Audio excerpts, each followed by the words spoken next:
नमस्कार, मैं हूं प्रेम कुमार।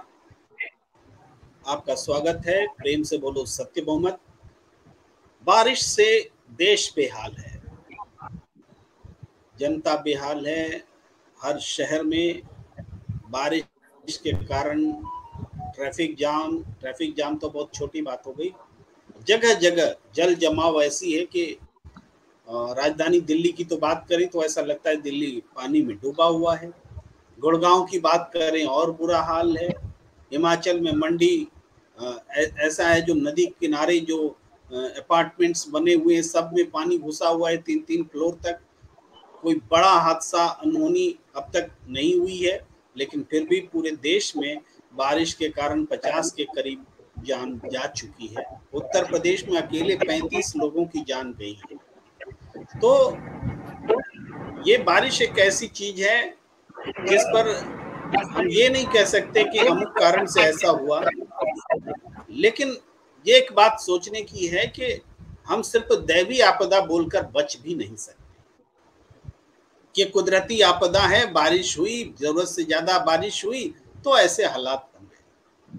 भाई गर्मी भी बहुत हुई थी, सर्दी भी बहुत हुई थी, बारिश भी बहुत हो रही है। सवाल यह है कि कुदरती कहर से बचने के लिए एक समाज के रूप में, एक देश के रूप में हमने अपने लिए क्या किया, ताकि जो गरीब तबका है, जो असहाय तबका है, वो जो सबसे पहले पीड़ित हो जाता है, उनको उनका बचाव हो सके। हमने क्या किया, ये प्रश्न उठता है। और पूरे हमारे सिस्टम पर, पॉलिटिकल सिस्टम पर भी सवाल उठते हैं कि हमारा पॉलिटिकल सिस्टम क्यों नहीं शहर की प्लानिंग ऐसी कर पाता है कि बारिश में जल जमाव की समस्या ना हो, पानी की निकासी हो। जब बस्तियां बनती हैं, मकान बनते हैं, तो सीवेज की समस्या ना हो, पानी की निकासी हो, और इस तरीके से हो कि नदियां भी प्रदूषित ना हो। इस बारे में जो एक बड़ी सोच होनी चाहिए, ऊंची सोच होनी चाहिए, उस सोच का अभाव क्यों दिखता है? ये बड़े सवाल हैं जिसको लेकर हम बात करने वाले हैं। हमारे साथ आज नामचीन पैनलिस्ट जुड़ रहे हैं, आप सबको हम रूबरू कराते हैं। हमारे साथ जुड़ रहे हैं सत्यदेव चौधरी जी, संस्थापक सत्य बहुमत पार्टी।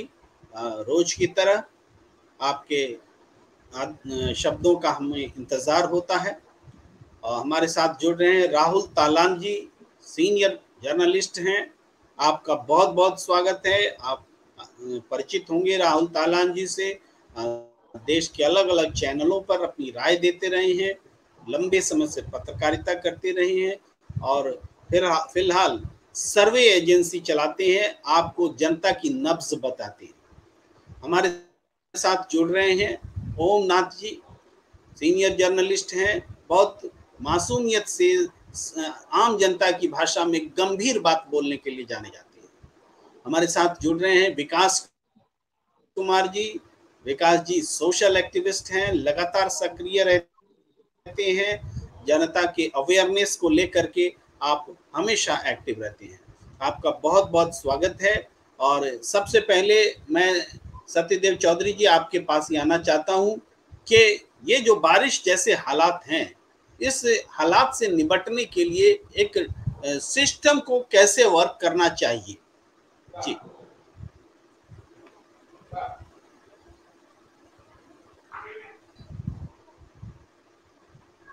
जी चौधरी साहब। जी जी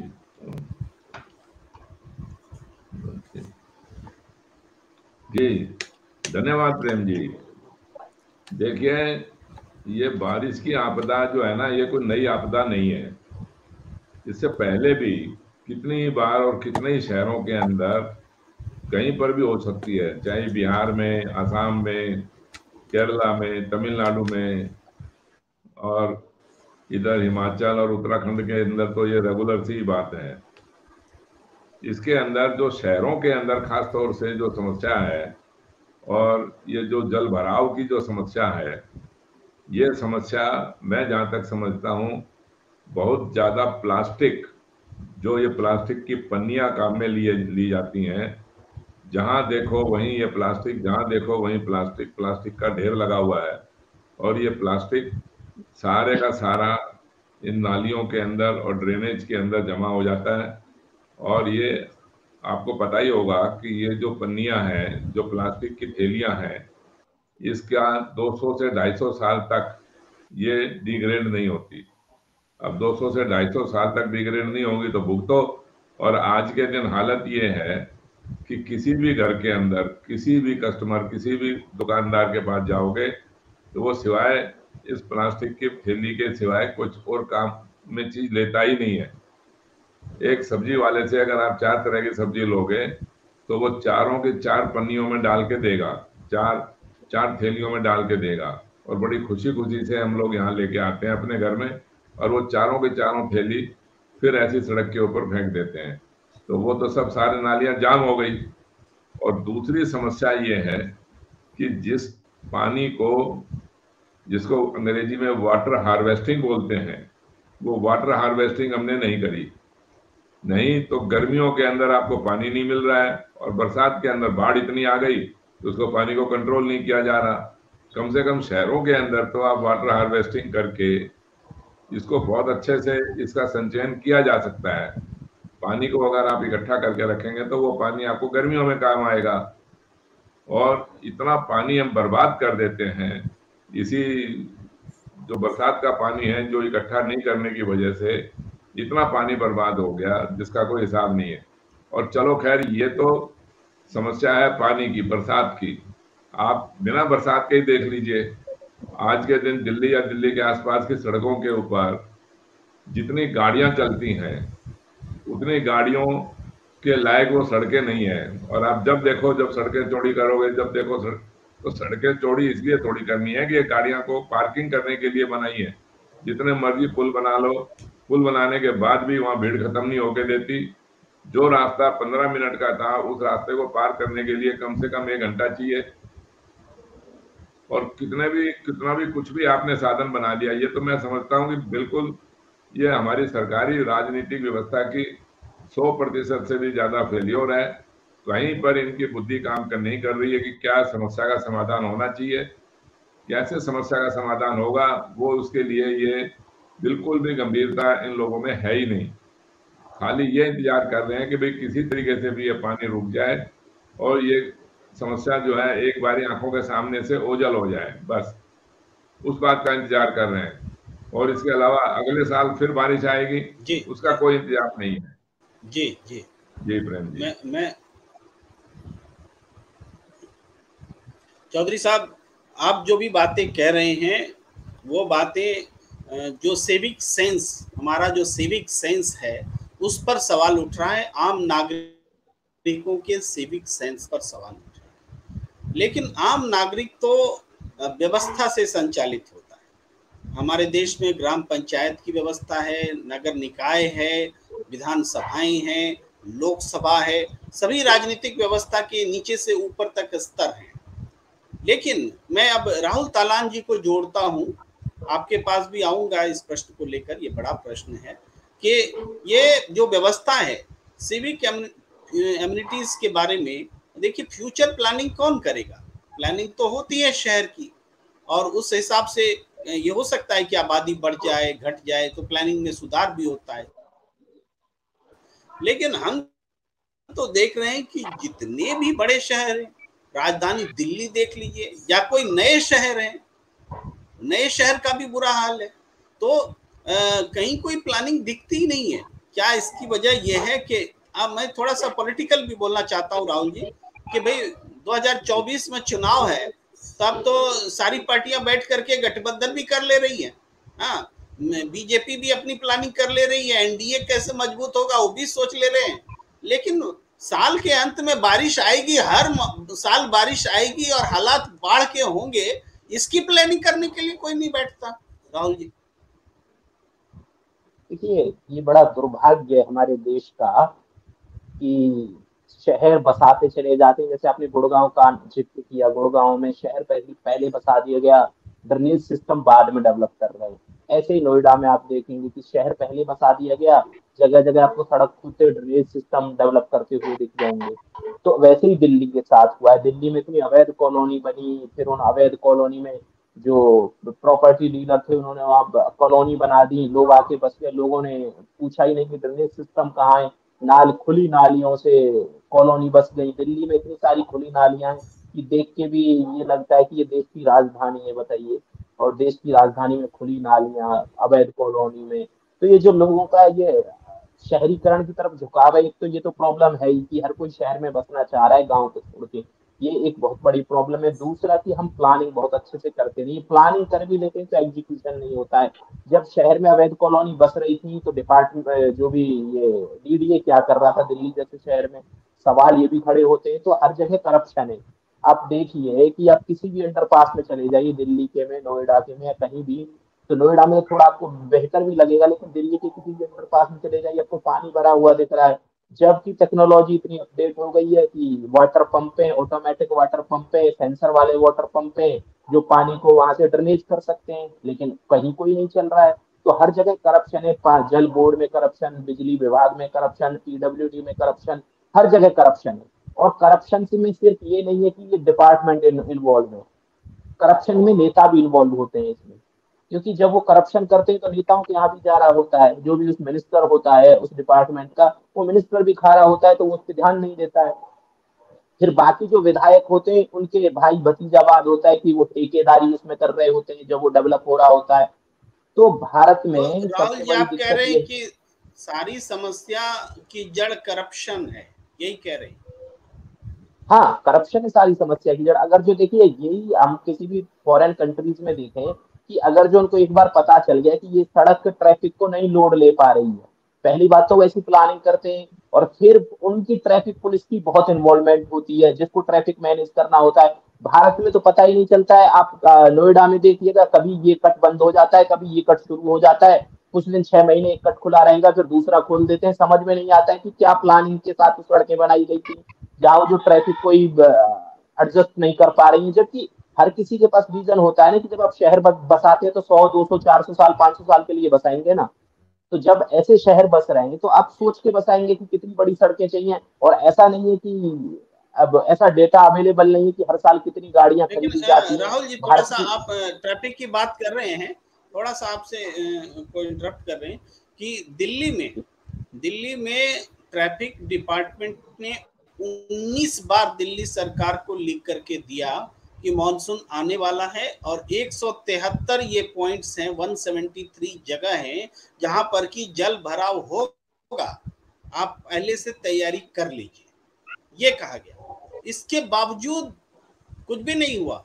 और मुख्यमंत्री, दिल्ली के मुख्यमंत्री ने कहा कि 100 mm बारिश होती थी, अब 150 mm हो गई, तो 150 mm के लिए हमारा सिस्टम लाचार है। लेकिन प्रश्न ये है राहुल जी कि अगर वो 173 पॉइंट पर भी तैयारी कर ली गई होती तो उससे ज्यादा जिन नई जगहों पर जल भराव हुई तो वहां पर हम सोचते कि वहां सरकार विफल हो गई। 173 तो कंप्लीट होना चाहिए था। 19 बार ट्रैफिक पुलिस बिल्कुल। ने दिल्ली सरकार को लिखा। जी देखिए, मैं बोल रहा हूँ किसी भी देश के लिए, किसी भी सरकार के लिए बड़ी शर्म की बात है कि वो एक डेटा देगी। मैं बोल रहा हूँ कि 300 mm बारिश हो जाए दिल्ली में तो पंप कोई ऐसी चीज थोड़ी कि सरकार नहीं खरीद सकती है या बदलवा नहीं सकती है, या पंप को खरीदने में इतना बजट लगता है कि जो दारू के ठेके देने में जो कमाई होती है वो नहीं लग सकता था वहां। तो ऐसा नहीं है कि पंप खरीदना, लेकिन जब पंप जो 4 या 5 लाख रुपए का है, जब उसके लिए टेंडर होता है तो वो नेता के भाई भतीजे बाद में जाता है और 5 लाख का पंप 15 लाख रुपए का आ रहा होता है। तो बजट बहुत ज्यादा हो जाता है। करप्शन यहाँ है। पंप खरीदना किसी भी सरकार के लिए, राज्य सरकार के लिए, जैसे नोएडा अथॉरिटी, उसके लिए पंप खरीदना कुछ नहीं है।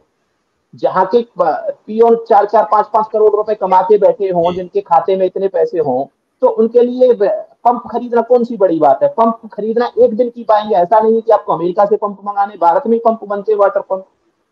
और आप देखिए ना कि आप देखिए, शर्म की बात यह है कि फिर वहां टैंकर आते हैं, जब पानी भर जाता है वो टैंकर से फिर उस पानी को सक करके टैंकर में डाल के फिर कहीं और खिला के आते हैं, फिर ये प्रोसेस चलता है। तो ये इस देश के लिए पता नहीं ये नेता इस पे सोचते हैं या नहीं सोचते हैं, लेकिन शर्म की बात है। ऐसा नहीं है कि भारत में बहुत ज्यादा बारिश होती है और देशों में बहुत बारिश नहीं होती है।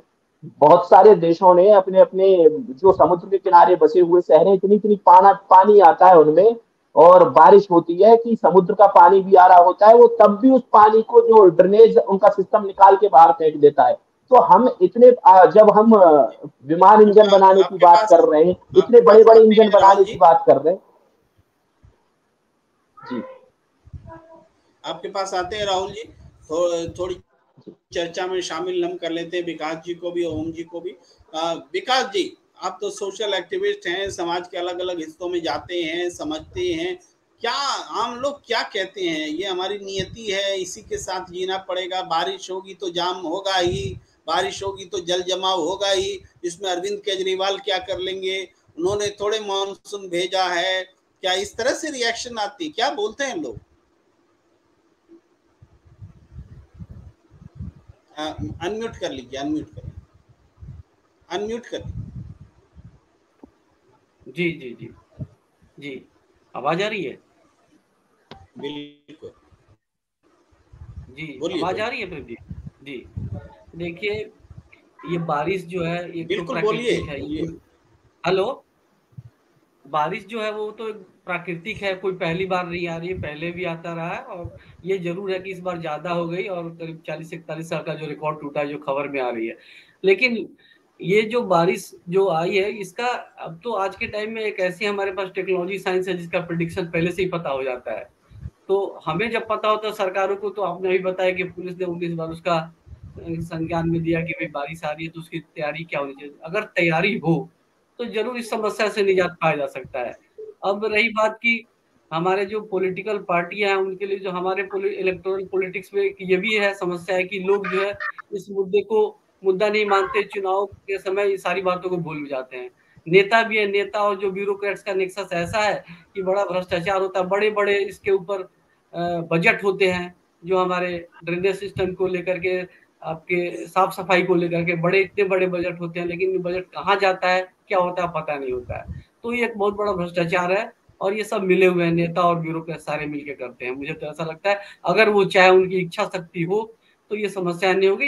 ये सारी ये एक सबसे बड़ी समस्या, एक तो ये मैनमेड प्रॉब्लम है। ये प्राकृतिक रूप से तो बारिश कहाँ नहीं हो, तो जो बारिश के समय में बारिश होगी, ठंड के समय में ठंड पड़ेगी, ठंड में भी मरते हैं, बारिश में भी लोग मर रहे हैं।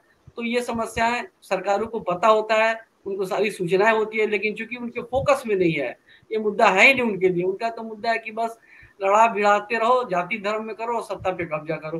ये सारी राजनीतिक व्यवस्था का दोष है, पॉलिटिकल सिस्टम हमारा ऐसा है जिससे ये सारी समस्याओं का समाधान होना ही है। इस पॉलिटिकल सिस्टम में लोगों की जहां तक बात है, लोग बेचारे भोले भाले गरीब लोग हैं, उनको तो इस बात का पता ही नहीं है कि ये हमारे ऊपर जो नेता है और ये जो दलाल टाइप से लोग हैं, जो ठेकेदार टाइप से लोग हैं, मिल करके पैसे लूट खा जाते हैं, और जो उनके लिए जो समाधान के तौर पे जो चीजें बजट की जो होनी चाहिए, सुविधाएं मिलनी चाहिए, वो मिलती नहीं है।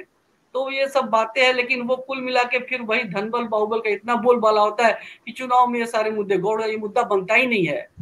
और ये फिर वही विज्ञापन देके, बड़े बड़े विज्ञापन देके फिर वो रैलियां करके चुनाव में कैसे जीत जाते हैं। तो एक हमारी राजनीतिक व्यवस्था का दोष मुझे लगता है। और समस्याएं, जैसे संजय चौधरी जी ने कहा कि ड्रेनेज को क्लीन करने के लिए जो प्लास्टिक है, तो प्लास्टिक पे बैन करने की कई बात मैंने भी सुनी कि बैन हुआ, लेकिन वो पूरी तरीके से बैन नहीं होता है। अन्य देशों में देखें तो रिसाइकल 100%, 90% तक रिसाइकल होता है प्लास्टिक का। हमारे यहाँ रिसाइकलिंग का कोई सिस्टम नहीं है, कोई प्रावधान नहीं है। आप पंप से कितना निकालोगे, जब पॉलिथीन प्लास्टिक घुसा रहेगा नालों में, ड्रेनों में, तो कैसे निकाल सकते हो? तो ब्लॉक हो गया। उसके लिए है कि आप पॉलिथीन का जब इस्तेमाल करने के लिए अलाउ करते हो, चलो कुछ हद तक जरूरी भी है, मान लेता हूँ, बहुत तो अनावश्यक रूप से हम इस्तेमाल करते हैं। अगर हम बहुत कुछ जरूरी चीजों में करते हैं तो उसका रिसाइकल करिए, रिसाइकल करने का सिस्टम ला सकते हैं, इसका बजट हो सकता है। लेकिन सरकार की इच्छा शक्ति हो जब, तो सरकार तो सिर्फ जोड़ तोड़ सत्ता में कब्जा आने के लिए सारे षड्यंत्र कर रही है, आम लोगों से उसका कोई लेना देना नहीं है। तो ये सारी बातें हैं।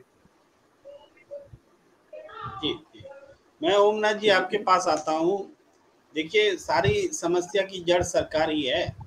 आप कह रहे हैं कि पॉलीथीन हो जाता है, नाली जाम हो जाती है, लेकिन दिल्ली में हमने कचरा का पहाड़ देखा, इसी दिल्ली के नालियों से तो निकाला गया होगा, तो कुछ तो सफाई हुई भी होगी, तभी तो कचरा का ढेर भी लगा वहाँ। तो दोनों बातें हैं।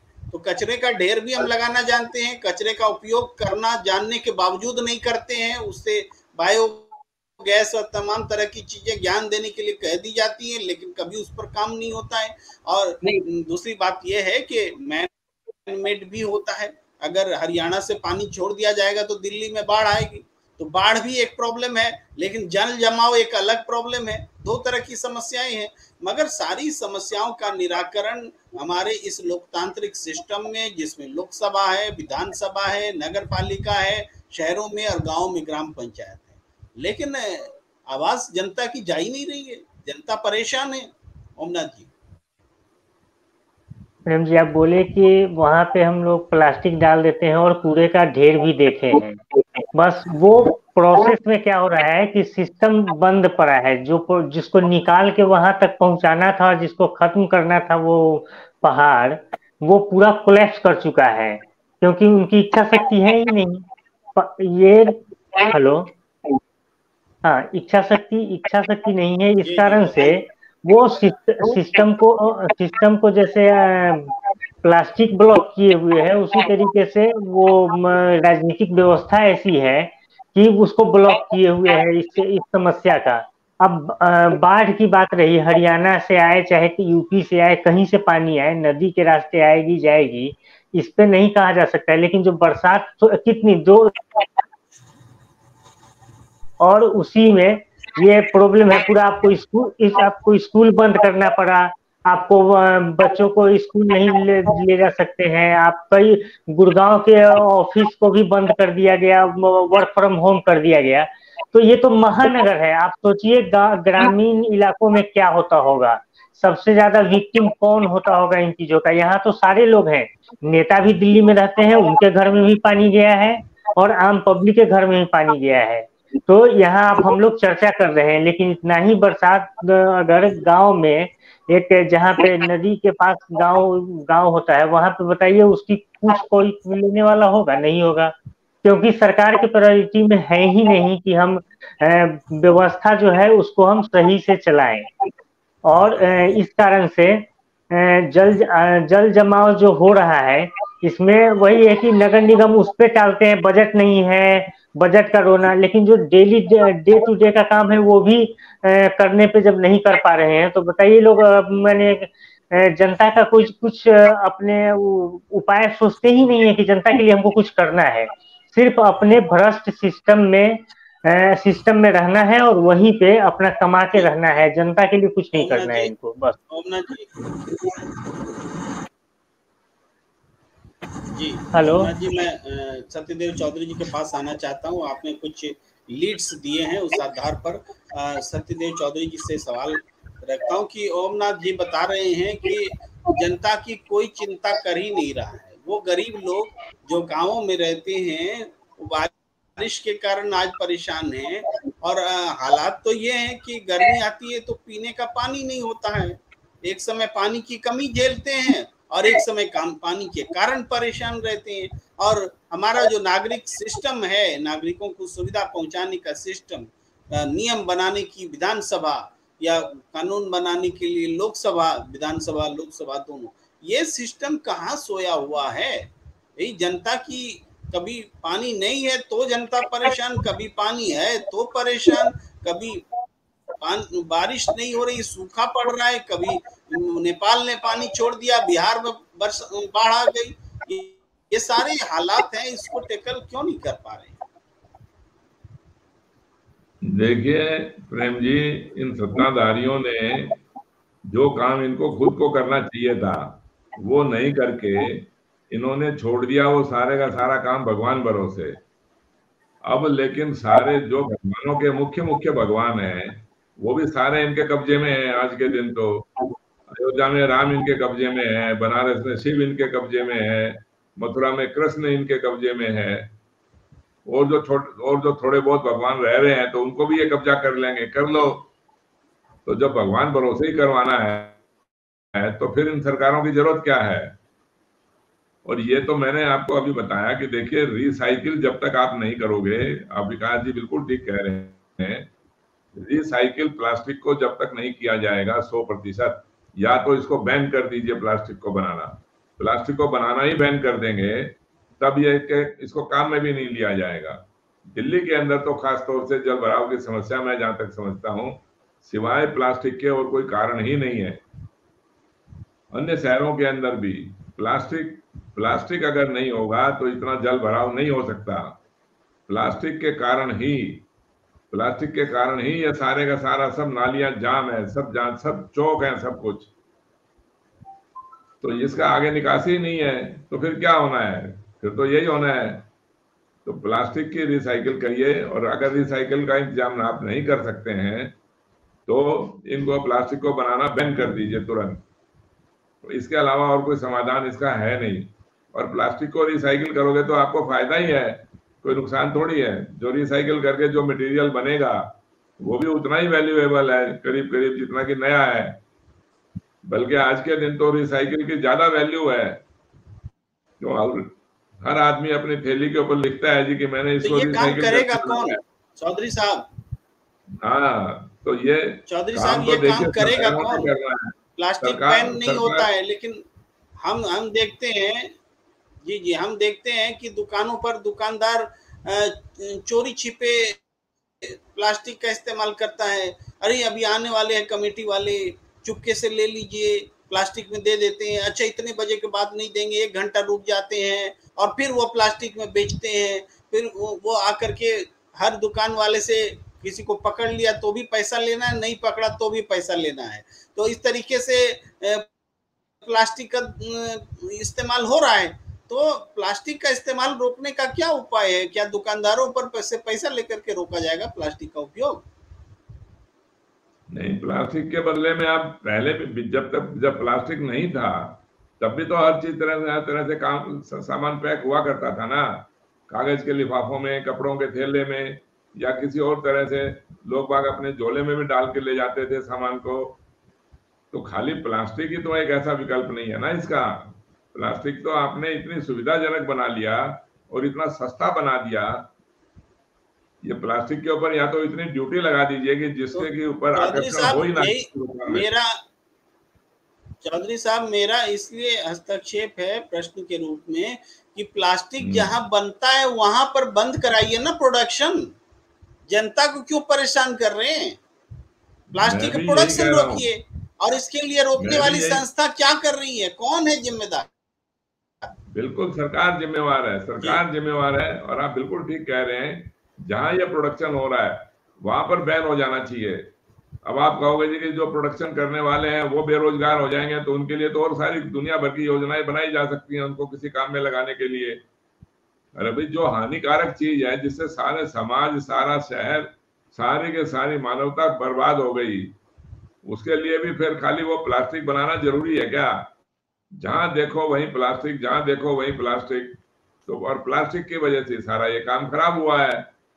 तो प्लास्टिक को जब तक आप नहीं रोक दोगे, प्लास्टिक के ऊपर जब तक आप नहीं कंट्रोल करोगे, तब तक तो ये जल भराव की समस्या तो बरसात कम हो जाएगी तो भी रहेगी। आज तो आपको बहाना मिल गया जी कि बरसात ज्यादा हो गई, लेकिन अगर बरसात कम रहेगी तो भी दुनिया भर की नालियां बिना बरसात के भी ओवरफ्लो होती रहती हैं। वो सारे जितने भी नालियां हैं, नाले हैं, वो सारे ओवरफ्लो होते रहते हैं साइड के अंदर, क्योंकि बरसात नहीं है इसलिए आपको दिखाई नहीं देता, वो सहन कर लिया आपने। तो ये देखिए सरकार की ही जिम्मेवारी है। और सरकार, ये जो सरकारें हैं ना, ये बिल्कुल भी जिम्मेवार नहीं है, इनकी कोई जवाबदेही नहीं है, कोई इनका कुछ जिम्मेवार भी नहीं है, ना जवाबदेही है। क्योंकि इन्होंने तो खाली एक वोटों का गणित बिठू के किसी तरीके से भी सत्ता के ऊपर कब्जा कर लेना है।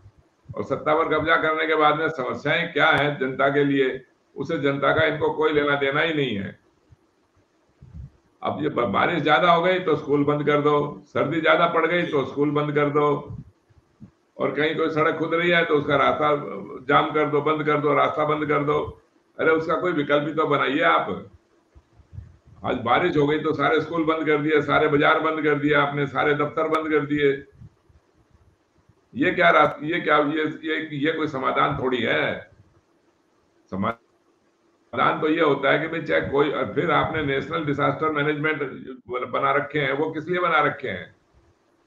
जैसे अभी तालान साहब कह रहे थे कोई पंप काम नहीं कर रहा, पंप का कोई कहाँ पंप लगना चाहिए, कहाँ पानी निकलना चाहिए, किसी को कुछ नहीं पता। कोई ड्राइंग ही नहीं है। और कम से कम और कुछ नहीं तो इसकी वाटर, जब और कुछ नहीं कर सकते तो वाटर हार्वेस्टिंग तो कर ही सकते हो। अब आप जहां जहां भी पानी भरा हुआ है कम से कम वहां तो निशान लगा लीजिए, वहां निशान लगा के वहां वाटर हार्वेस्टिंग के पिट तो बना दो।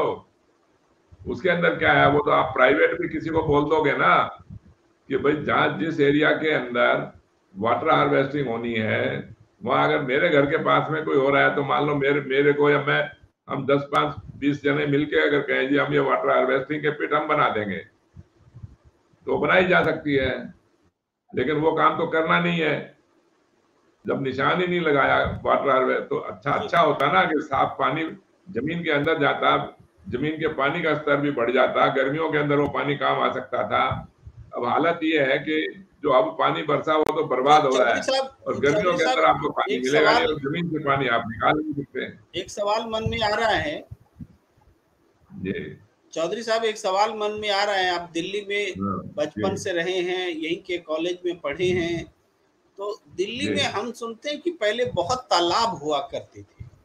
हाँ ठीक है। तब और अब में क्या फर्क है? तालाब हुआ करते थे, आज नहीं दिखते हैं। हमें तो अब एक भी तालाब दिल्ली में नहीं दिखता है। एक भी तालाब दिखाई नहीं देता है, एक भी। और इतने कुएं, इतनी बावड़ियां हुआ करती थी, इतने तालाब हुआ करते थे, उसके अंदर पानी भर जाया करता था तो ये जो जल भराव की समस्या है ये खत्म होती थी, कम हो जाती थी, बिल्कुल वो भी नहीं है। और यहाँ तक कि आप ये देखिए दिल्ली के आसपास, दिल्ली के पास में ही जो हरियाणा राजस्थान का एरिया है वहां तो पहले बारिश बहुत कम हुआ करती थी मेरे बचपने के जमाने में। तो अगर थोड़ी सी भी बरसात होती थी उसको इकट्ठा करके रखने का इतना अच्छा इंतजाम था लोगों के घरों के अंदर कि वो पानी से सारा साल वो पानी काम में लेते थे पीने के और खाना बनाने के। अब जब से ये घरों के अंदर टूटियां लगी हैं, नल लगे हैं, टंकियां बनी हैं, तब से और ज्यादा बड़ी समस्या हो गई। तो तालाब तो खत्म कर दिए और इन तालाबों के नहीं होने की वजह से ही, झीलों के खत्म होने की वजह से ही, आपको थोड़े दिन पहले का मैं आपको बताता हूँ कि चेन्नई के अंदर आज से शायद 4-5 साल पहले जो बाढ़ आई थी, चेन्नई डूब गया था। वो इसी वजह से डूबा था कि चेन्नई जो शहर था वो झीलों का शहर था। पहले पता नहीं अनगिनत कितनी झीलें थी चेन्नई के अंदर, और वो सारी झीलों को कब्जा कर करके वहां पर प्राइवेट बिल्डिंगों की बात छोड़ो, सरकारी बिल्डिंगें बन गई। सरकारी बिल्डिंगों इतनी ऊंची ऊंची इमारतें बना दी, पानी निकालने का रास्ता नहीं है। इसी वजह से वो सारे का सारा चेन्नई डूब गया। अब ये तो किस्मत उनकी अच्छी है कि भाई पानी बरस नहीं रहा है वहां पर। जी।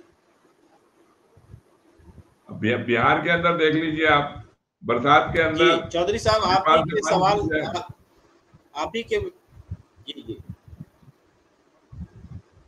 जी चौधरी साहब, आपके ही विश्लेषण से जो कंट्रास्ट दिख रहा है, राहुल तालाब शहर की योजना के बारे में, फ्यूचर प्लानिंग के बारे में बात कर रहे थे कि सरकार नहीं करती है, स्थानीय प्रशासन नहीं करता है, और हम देख रहे हैं कि जो ऑलरेडी दिल्ली तालाबों से भरी हुआ करती थी। मैंने बहुत पहले एक लेख लिखा था, आंकड़े मुझे याद नहीं है, इसलिए मैंने चौधरी साहब से पूछा कि आप अपनी स्मृति के आधार पर बताएं। तो दिल्ली में तालाब पोकर हुआ करते थे, तो उस समय जल भराव नहीं होता था।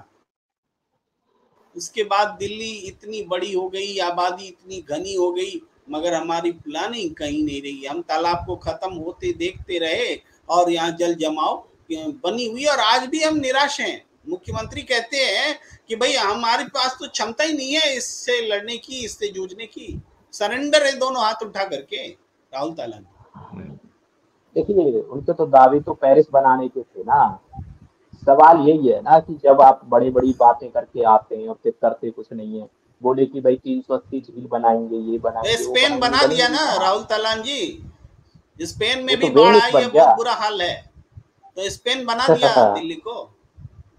देखिए वो जो दावे बहुत ज्यादा करते हैं कि इतने झील बना देंगे, बाहर से पक्षी आएंगे, वो सपने दिखाते हैं। एक्चुअली में जो नेता होते हैं वो सपने बेचते हैं। जबकि जो सत्यदेव चौधरी जी जो बात बोल रहे थे वो ग्रामीण सभ्यता की बात है कि एक गांव है, गांव में 4-5 तालाब होते ही होते हैं, हर एक गांव में होते हैं। ये ऐसा नहीं है भारत के आपके हर एक गांव में देखेंगे, लेकिन जैसे जैसे शहरीकरण हुआ गांव का, तो वो उन पे कब्जा होता चला गया। कोई, आप एक बात बताइए ना कि कोई लिविंग स्टैंडर्ड तो आप रखेंगे ना। अब आप दिल्ली में आपको 50 गज के मकान में भी लोग रहते मिल जाएंगे, उसमें भी 5-6 फैमिली रह रही होंगी। तो भारत में क्या है कि लोगों ने कोई स्टैंडर्ड मैच नहीं किया, झुग्गी में भी रह लेंगे, झोपड़ी में भी रह लेंगे। तो दिक्कत ये, अब इसके पीछे रीजन बता दिया जाएगा कि भारत में गरीबी है, लेकिन बहुत सारे ऐसे लोग हैं दिल्ली में जो रह रहे हैं 50 गज के मकान में, 25 गज के मकान में, जो पैसे वाले हैं। वो और कहीं जाके अच्छा सा लेकिन गांव छोड़ के आ जाएंगे, गांव में आप बहुत बड़े घर को छोड़ के आ जाएंगे।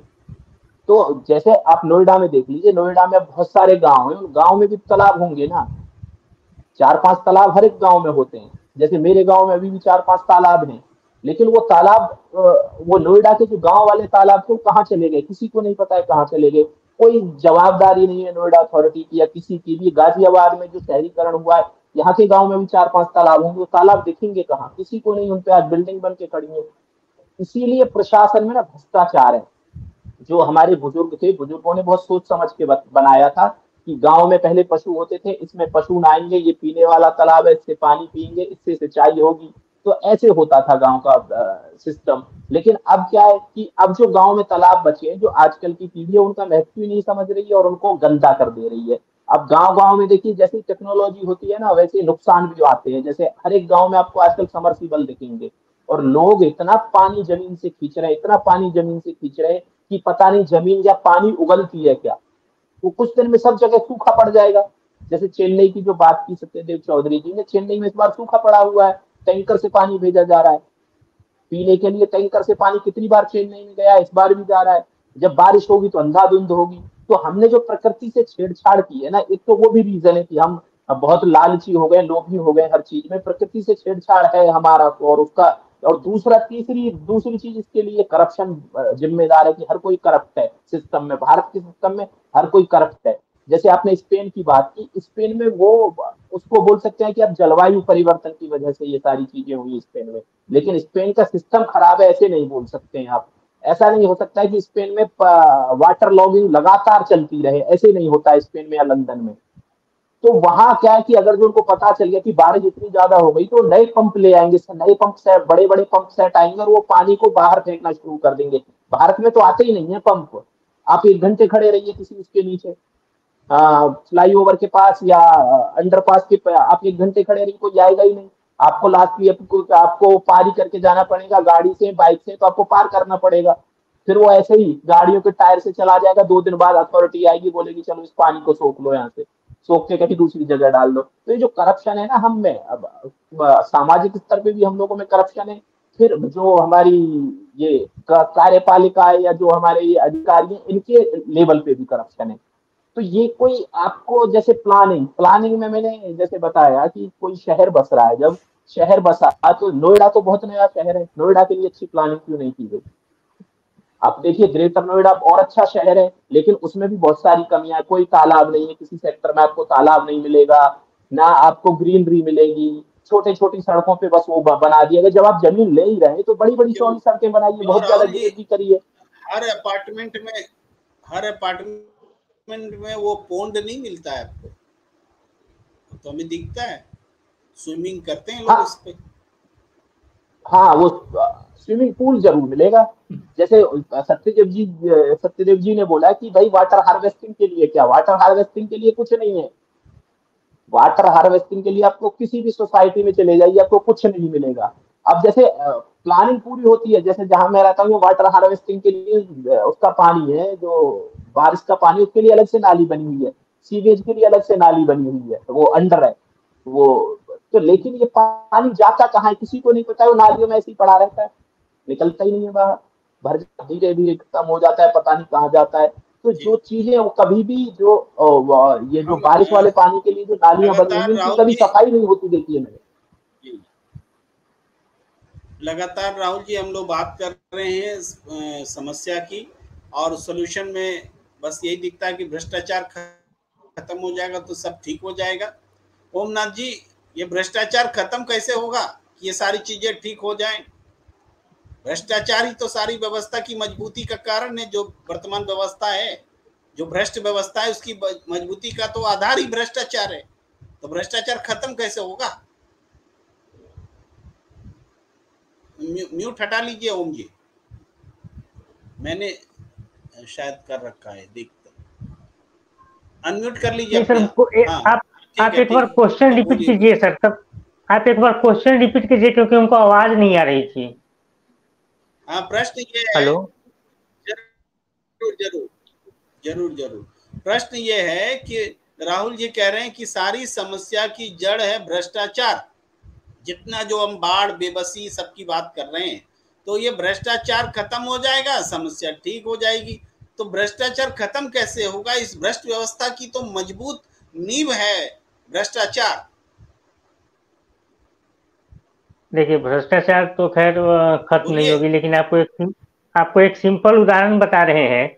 दिल्ली यमुना नदी के किनारे है और अभी बारिश हुई है, तो बारिश आती है तो क्या होता है कि पहले नदियां भर जाती है, उसके बाद शहर में पानी आता है। यहाँ उल्टा है, जमुना जी में पानी नहीं है और पूरा दिल्ली शहर डूबी हुई है।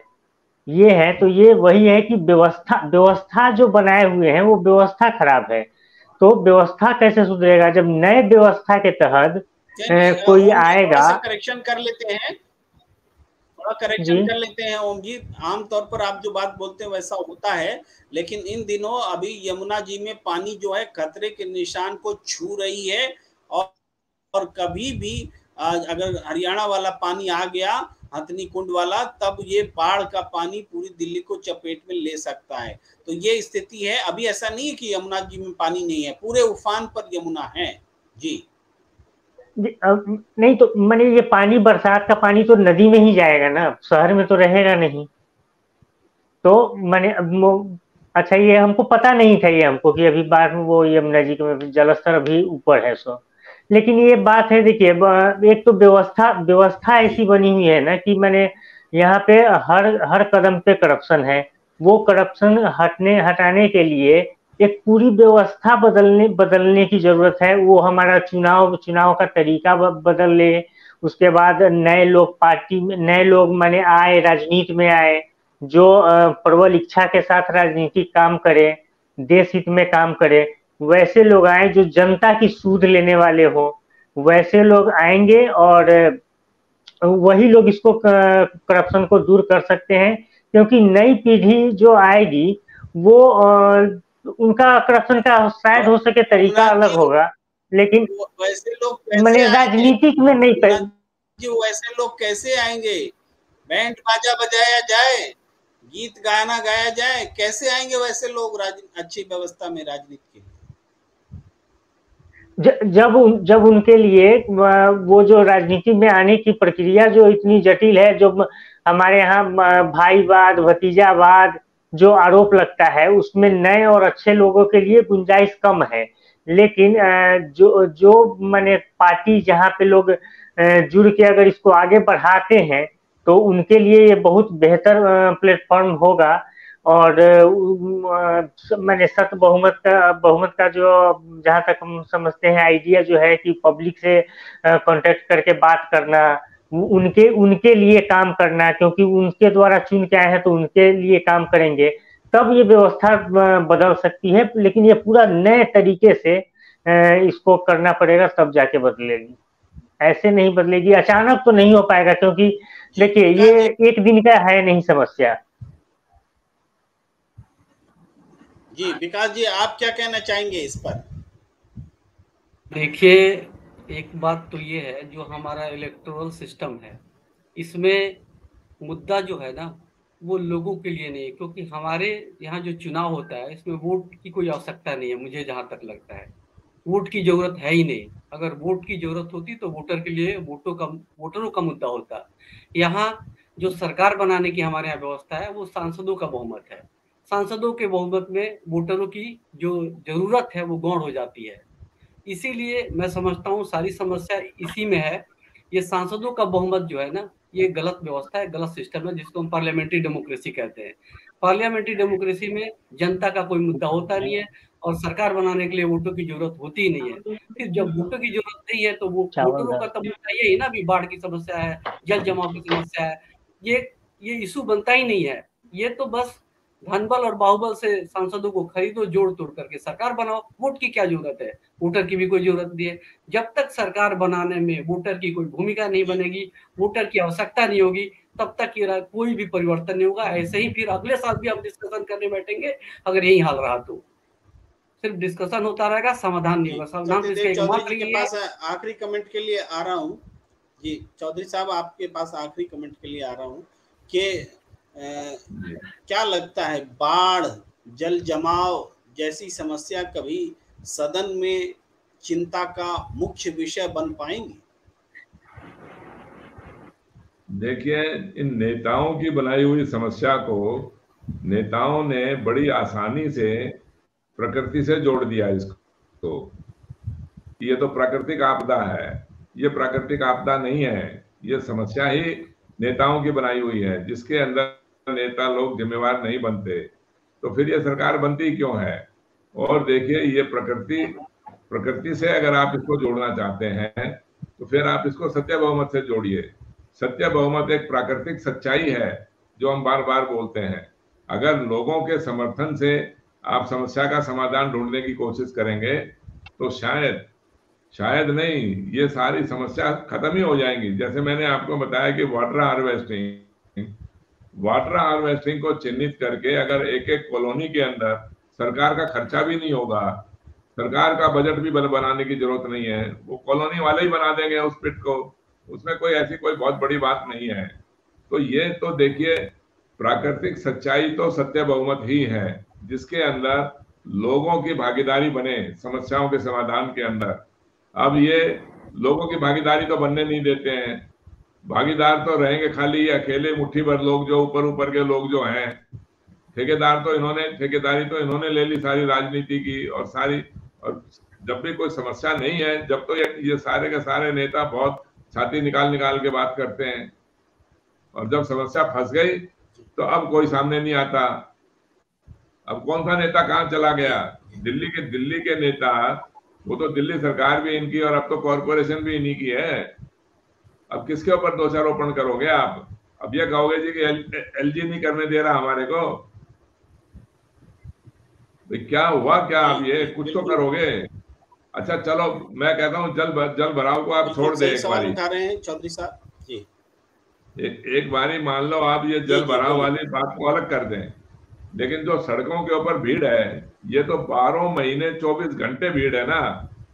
ये कौन से नेता को दिखाई नहीं देता? क्योंकि लेकिन नेता आएगा जब तो सारी गाड़ियां रुक जाएंगी, सारे रास्ते साफ हो जाएंगे, सारे ट्रैफिक को रोक दिया जाएगा और नेताजी की गाड़ी निकल जाएगी।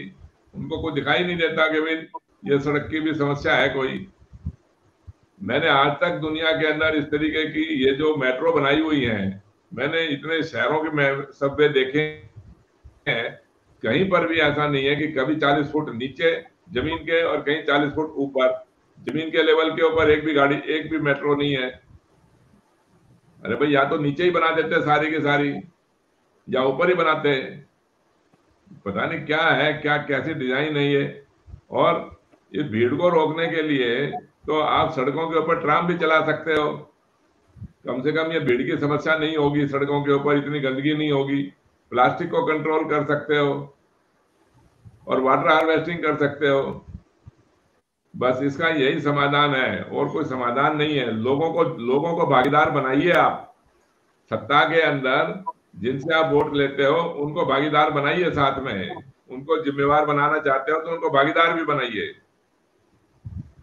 तभी यह समस्या का समाधान होगा। प्रेम जी जी जी जी जी चलिए, इस चर्चा को इसी नोट पर खत्म करते हैं।